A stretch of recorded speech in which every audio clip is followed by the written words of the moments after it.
talagang tao. Sobra sa daming tao. Yan. Yan, dami. Ayan ang shop natin. Si Aiza. Aiza.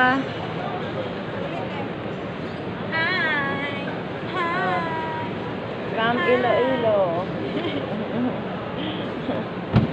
Ayan. Diba maraming binibenta, mga kung ano-ano, lahat ng mga kailangan nyo. Meron, ayun. Tapos mga perfume. Yeah, okay.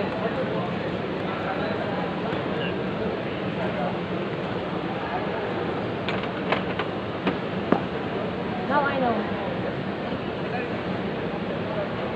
Ayun, pinapabuksan na ng amo ko to. Magbubukas. Ayusin ko na yung mga, ano ko. Ano ba yan? Paninta ko ba?